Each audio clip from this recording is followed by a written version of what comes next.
How many words does it actually take to, completely hijack the future of global culture? Oh, I mean, usually you'd assume that takes, what, decades? Decades of slow evolution? Yeah, decades. Countless grassroots movements, libraries full of theoretical essays, all of that. Exactly. Shifting the center of gravity in the art world is supposed to be this massive generational effort. Yeah, but today in our deep dive, we are looking at a document from the year 2026 that attempts to do all of that in under 30 words. Under 30 words. It's wild. It is. It's this piece of source material titled AfroHouse Story EO5 Future. And it's produced by this entity known as 786Muzik, LLC. Right. And it's important to note right off the bat, this document doesn't just predict where music is going. No, not at all. It aggressively tries to manufacture that reality right in front of your eyes. Yes. And it starts by throwing down this bold, completely all-caps declaration that AfroHouse is currently, quote, massive with an exclamation point. Yeah, the typography alone tells a whole story there. I mean, think about it. Just the visual of it. Exactly. When a corporate entity like 786Muzik, LLC uses all caps and exclamation points for a word like massive, they aren't just, observing a trend. Right. They aren't saying, oh, hey, look what's popular right now. No, they are deploying a very specific psychological mechanism. In the music industry's attention economy, you literally do not wait for the data to tell you that you've won. You just declare it. You plant a flag. You scream your victory so loudly that investors, promoters, and fans they just accept it as reality. It's a manufactured inevitability. That's a great way to put it. It's a manufactured inevitability. The document is essentially a blueprint for how to forcefully will a cultural takeover into existence. By claiming ownership of the most critical real estate in the industry.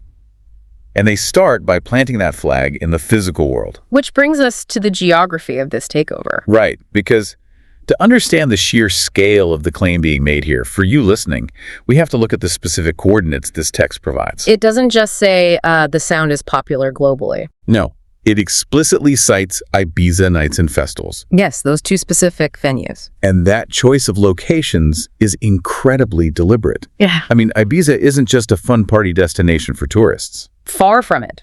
Mechanically speaking, Ibiza functions as the research and development laboratory for global nightlife. It's where the industry standard is written. Exactly. It's like taking over Silicon Valley in the tech world. Yeah. If you control the DJ booths in Ibiza, you are essentially writing the code that every local nightclub promoter across the entire world is going to have to build on top of. For the next 12 months, at least. Right. And taking that mechanical view a step further. Dominating Ibiza and international festivals, it requires a very, very specific kind of acoustic engineering. How do you mean? Well, these are not intimate venues, A festival is this synchronized living organism made up of tens of thousands of people. Oh, yeah. 50,000 people in a field. Right. So to dominate that physical space, a genre must possess a rhythmic architecture that is capable of physically moving a massive crowd at the exact same millisecond. It requires just undeniable visceral energy. Absolutely. So for a 2026 document to claim that AfroHouse owns these spaces, it means the genre has entirely shed any of its niche underground origins. It's stepped out of the basement. Out of the basement and right into the blinding light of the absolute summit of the live music economy. It is dictating the sensory experience of the masses. But, and this is a big but, because we know this text comes from 786Muzik, LLC.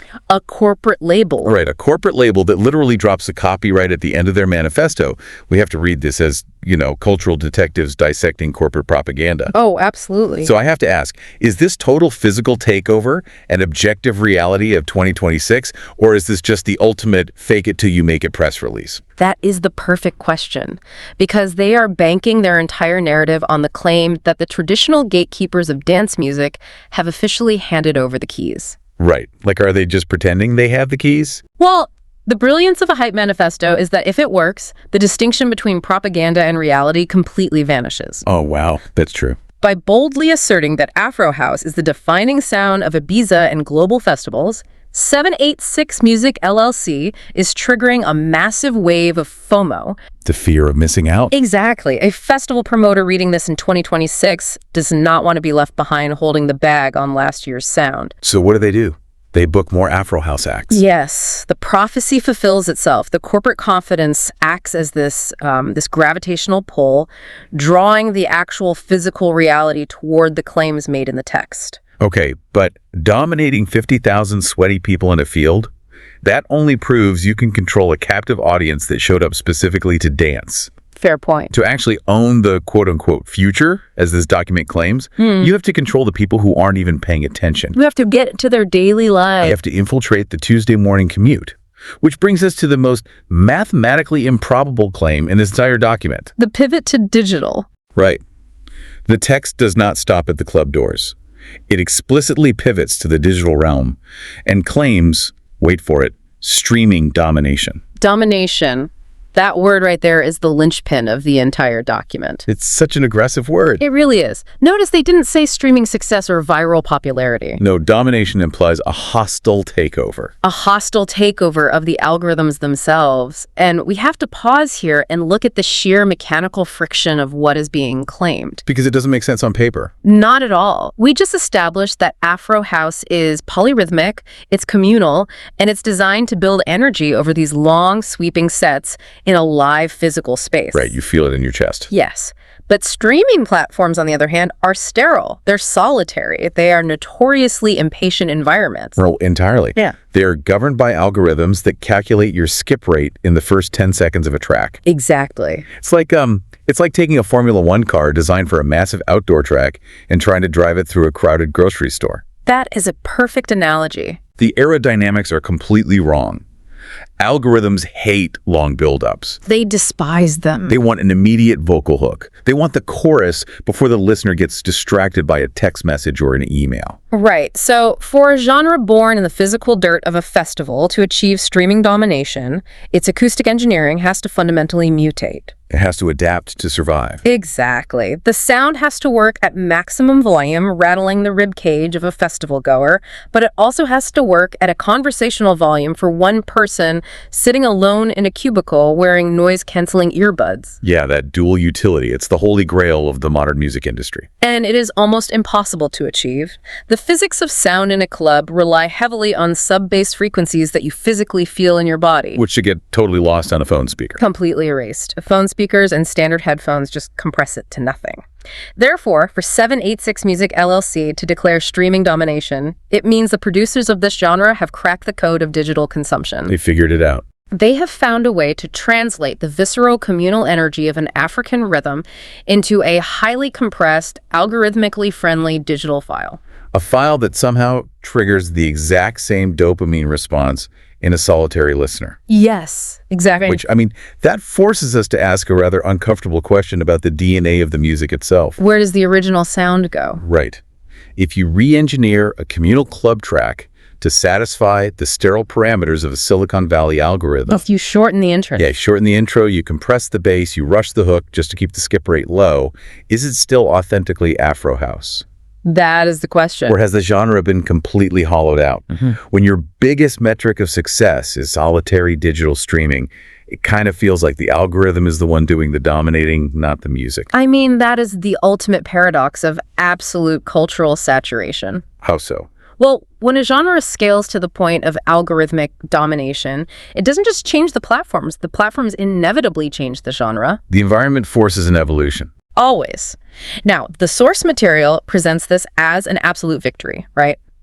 It paints a picture of total omnipresence in 2026. Yeah, they make it sound effortless. Exactly. You go to a massive live event, the sound is there. You open a curated digital playlist in your living room, the sound is there. But they ignore the friction. They completely gloss over the compromises required to feed the streaming machine. They present the victory as seamless. Because that seamless narrative is vital for setting up the final, most audacious rhetorical leap in the document. Oh, the conclusion. Yeah, let's follow that leap because the architecture of this argument they've built is just fascinating. It really is a masterclass in hype. We start with a specific genre, right? Afro House is massive. Okay. Then we establish the physical proof. We're taking over Ibiza and the global festivals. Check. Then we establish the digital proof. Streaming domination. Right. And then 786Muzik LLC uses all of that momentum to launch this massive capitalized conclusion They don't just say AfroHouse is the future. No. The text literally screams, African music is the future. All caps on the future. It's such a massive leap. They take the success of one specific electronic subgenre and use it to just rubber stamp the musical output of an entire continent. It is a textbook example of using a specific data point as a cultural battering ram. I mean, it's brilliant, but isn't it too broad? Like, African music is such a huge category. Of course it is. And the writers of this document know that. If they simply started the text by saying, African music is the future, skeptics would dismiss it immediately. They'd say it's unquantifiable. Exactly. The continent is way too vast, the regional sounds are too diverse, the histories are too complex to just lump into one sweeping trend. So they had to build the fortress of proof first. Yes, they build an impenetrable fortress of proof. They point to the undeniable, quantifiable metrics of AfroHouse. The sold-out festivals, the algorithmic dominance on streaming platforms. And once you accept those premises as true, the doors kick wide open.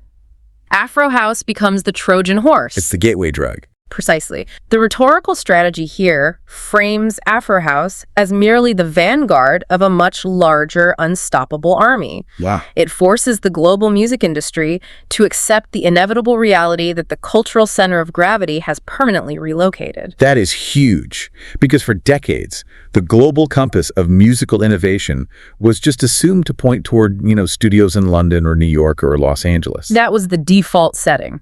But this brief text from 2026 aggressively corrects that compass. It firmly plants the laboratory of global sound right on the African continent. And when the document capitalizes the future, it is serving notice. To who? To the rest of the world. It's telling the traditional gatekeepers that they will no longer be dictating the trends. They will be endlessly reacting to them. And that macro thesis makes the final few characters of the document feel incredibly heavy. Oh, the legal stamp. Yes. At the very bottom of all this passionate, visionary, capitalized hype, we get a sterile, legalistic stamp. Copyright 2026, 786Muzik, LLC. It is such a jarring juxtaposition when you read it. It really is. You have this sweeping prophecy about the destiny of global culture, and it's immediately followed by a corporate trademark. They aren't just participating in a cultural movement. No, they are legally copywriting the prophecy. They're signing their corporate name to the future.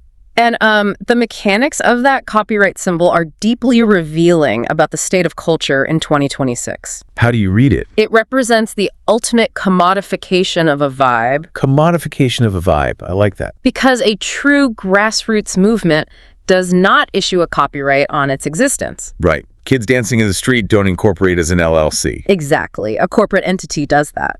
By slapping an LLC and a copyright year on this manifesto, 786Muzik LLC is attempting to capture and fence in the wild, organic momentum of an entire continent's musical evolution. They want to own the fence. They are positioning themselves not just as observers of the future, but as the sole authorized distributors of it. Which is incredibly bold. It's an incredibly aggressive flex of ownership over a sound that, ironically, is entirely rooted in communal shared experience. So we have to synthesize what this all means for you, the listener, navigating the world of 2026. Because it does affect you directly. Yes, this isn't just a deep dive into some obscure marketing blurb.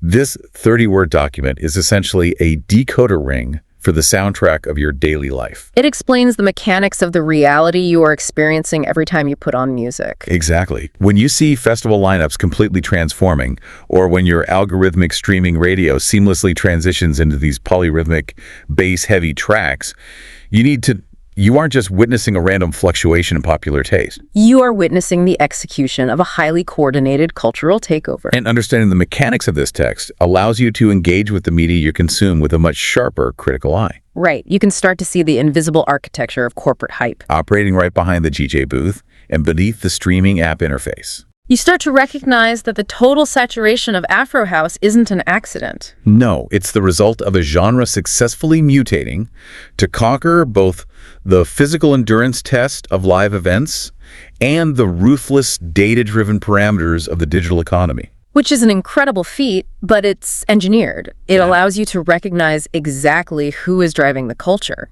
And more importantly, how they manufacture the consensus that allow them to take the wheel in the first place. Exactly. It fundamentally changes how you hear the bass line the next time you put your headphones on. You are listening to the sound of a paradigm shift. You really are. But, all of this absolute domination brings us to a lingering, almost subversive question. I know where you're going with this. We've spent this entire time dissecting how a genre scales the mountain to become the undeniable, undisputed mainstream.